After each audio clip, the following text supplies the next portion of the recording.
Hello, beautiful creatures. How are y'all doing today? It's been a while since I've got the Exile built video, and I think it's finally time that I show off what I've been working on so far. Caveat, this really only works while this thing exists. The entire build hinges on the magnificent Null's Inclination. Null's Inclination is a beautiful build that I've loved for a long time, but hasn't seen a whole lot of opportunity due to a number of reasons. But let's get into it. So, the reason this is important is because you need to be able to kill something for this bow to actually work.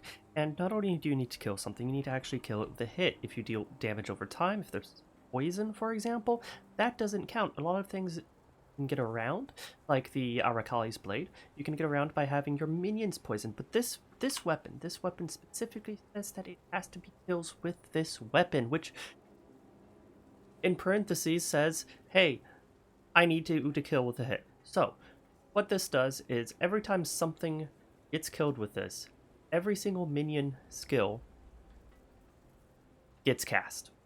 So, off of the same kill. So, if I kill something, not only does this one raised zombie of falling go off, the second raised zombie of falling goes off, which means the more skills you have in here, the more effect it has. So, you can consider having two spells in here, like a 100% more multiplier. The kind of issue is that I don't have the correct thing in here. There we go. That's right. You then have to compete with the cost of it. So, for some reason in my hideout, it's fine. It doesn't suck up too much. But when I'm in maps, I'm like constantly empty on energy shield. So, this is a very niche thing. If you want to play this, you have to do it now, and the barrier to entry is very low. I think this one cost me like 30 chaos to get the 6 link. This one, double corrupt, that can get expensive, but it is very affordable compared to anything else. You want to make sure that you get the reduced flask charges used, because that is what actually makes this more interesting than using the flasks yourself. Oh, wait, Mother's Embrace, where did this come from? Your flasks are used when you summon a minion. So every time a minion pops up, so if you saw, when I did the this thing, a ton of them got used, not just the one. That's coming from Mother's Embrace. Every time a minion is summoned, all of the flasks, if the charges are available, are used, which means more writhing jars. So this one actually consumes minus 40% of the amount of charges to use it. This is better than pretty much anything you can do with a character. So, now that we've got the groundwork, how do we scale it? Well, first off, defenses. Purity of elements. Because you can't use your flasks yourself, you're never going to be using your flasks yourself. Purity of elements is actually amazing. It gives you the immunity to all elemental elements, so you don't need to be worried about freeze, chill, ignite, or shock. That is taken care of. Grace, just more survivability.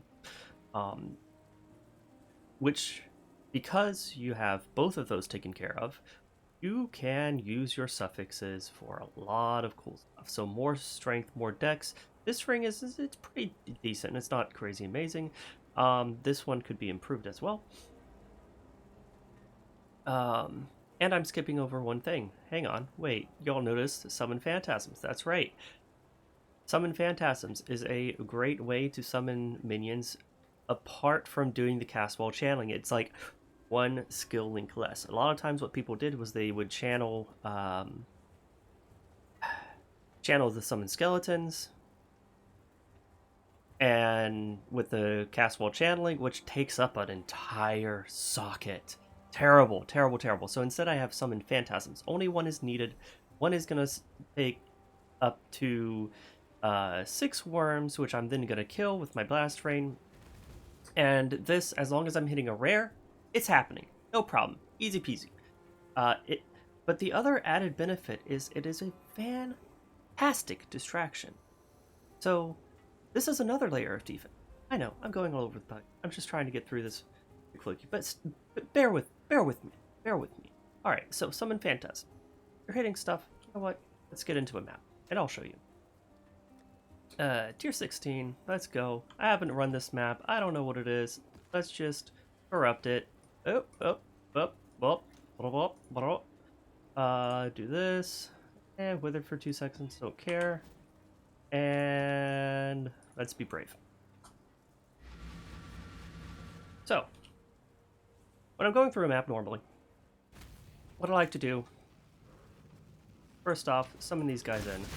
And then because I have so many layers of defense, I can kind of just run in a bit Rambo. The things that scare me the most are damage over time. Don't have a whole lot of defense against that. But it's usually pretty okay. What I usually end up doing is I just run through stuff. Like there should be something there. If it's blues or whites, I use the flask myself. At this point, I have enough flask generation that I can do it. Early on, what I would do, summon skitterbots. That's why it's here, because every time they summon in, get 2. That gets the 40% reduced cost. Just need a moment to catch my breath. Of your mana flasks, so you can use it a lot faster than if you were having to wait for it yourself.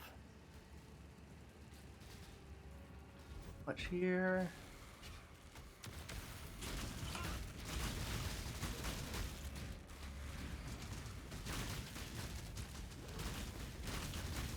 Ah, nice, beautiful. Yes? Hello. Trust the whisper. Guys, Bill, let me look at market here real quick.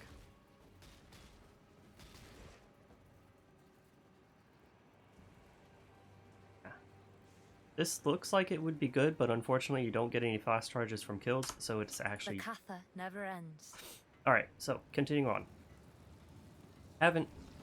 Oh wait, I did see the rare one, but... Alright, so run into the whites, run into the blues, use it yourself. I also have this pride going off. This is the new tech. Well, that one died too fast for me to do anything. This is the new... there we go. So it's a rare. I don't have to do anything. I just have to keep attacking. My minions get summoned in. Every time they get summoned in, they use a flask.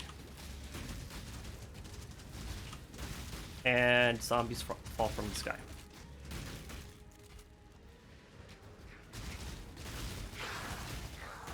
This ends up being very tanky because you don't get hit often. You don't get attacked very often. And then even if you get attacked, even if a spell comes through, because you have 77% chance to evade and 40% dodge spells, makes it surprisingly easy to live. I don't have any defensive stats because the other problem about this build is that it is super tight on gems. So, what have we gone over? We've gone over the core thing here. Null's Inclination, casts a minion spell. Falling Zombie is a brand new minion spell that works amazingly with this. Every time this kills something. Mother's Embrace uses my writhing jars every time a minion is summoned in. Summon Phantasms, they happen every time I hit a rare or unique enemy. Now, what might surprise you is that I have not gone into the minion side of the tree. Why is that?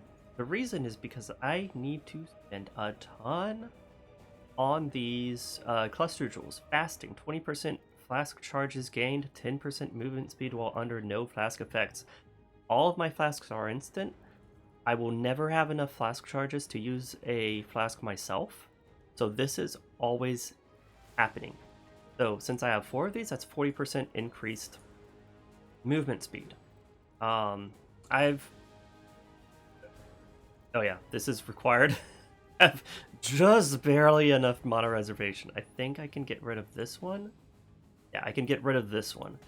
But this 2% is required even with the sovereignty. So something I've been playing around with as well is energy shield per enemy hit with attacks. I think it's hard to tell if this has been working or not. But as you can see, all my gems are increased minion damage, defenses, chance to gain fast charge on crit, energy shield on kill. I went with avoid poisoning, and up here I have a avoid poison, so I'm at like 98% chance to avoid poison. Can't be afflicted by corrupted blood, cannot be maimed, so always going to be able to move. Movement is like 90% of my D. What else? What else? That's pretty much most of what it is. Okay, we're fine. That's pretty much most of what it is. The other thing worth noting is the fact that Null's Inclination has increased damage per 5 dexterity. So that's why you'll see I have 600 dex, and that's why even though I don't need more dex for my gear, I have 50 dex here, I have all attributes here. Wherever I've had space to find it, I have dexterity. Dexterity, dexterity, dexterity. I think I could squeeze in another maybe 100 dexterity, which would be another 20%. That would be great. I have also grabbed this frenzy charge on critical strike because right now with the stuff that I have on the tree, no attack speed. It's so slow. Look at this. It is way too slow. So I have frenzy charge on crit with my increased critical strike chance and onslaught on killing blow. I'm always doing writhing jars, which means I always have to killing blow. Rage, I think I need a higher roll on this because it hasn't been all that great. But that is basically what the build is so far. There's so far I did Exarch, Searing Exarch. If I knew the fight better, no problem. His Wave of Fire deals a lot of damage, but like I said, the Summon Phantasms are an amazing distraction for any boss, even without the chance to taunt. They have no chance to taunt, but for some reason they really like attacking them. The other thing I glossed over here is that on my Race Spectres, I have the Dark Marionettes. So I have Pride off of Dark Marionettes, and they'll just like constantly die and come back to life. Fantastic, love it. They're probably not gonna keep this in the next league, which is gonna make me sad. Improvements that are left on this build. Withering Touch is not the way that I want to go. I want to have Feeding Frenzy on this, and then Maim on this one. It could actually be one way or the other. But Maim on my Blast Rain would make it more reliable for clearing, 10% increased damage there, and then Feeding Frenzy would be 10% more damage there. The other thing would be my Amulet. Two things would be ideal on here. It would be +1 to all skills, and chance to gain charges on kill. That way I could get my endurance charges and my power charges. More critical strikes means even more flask charges. More flask charges is more falling zombies. A level 21 falling zombie would be another one. So right now, where am I at? I am at 6.5k. If I got all of the damage that it could get up to, Path of Building is saying 11 million DPS. And the cool thing about this is that technically speaking, you don't have to go Saboteur. I just took it because it seemed fun. You could absolutely go with Witch, come out through here instead of through here, and pretty much follow the same path. Ranger might be a bit more difficult. I I just felt like the Saboteur was a better way of starting. And also, if this didn't work out, if it went horribly wrong, that would be okay, because I could go with my option 2. So, if you made it this far, thank you very much for watching. I really appreciate it, and I'll again next time. Oh, hey, how about some bonus? How about some quick bonus stuff? Anyway.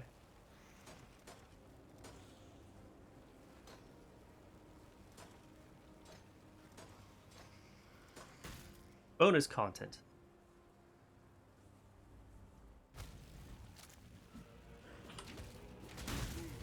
Mom, I want Flicker Strike. Well, we have Flicker Strike at home.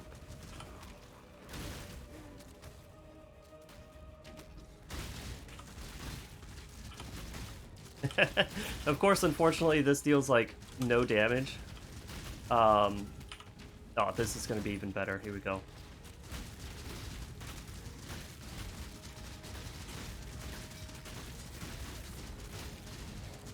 This is going to be dealing no damage because it's based on my own damage. So unfortunately, it ain't that great. So we just do like this. I love it. I'm loving it. If you ever try this out, I hope you love it too. And bye-bye!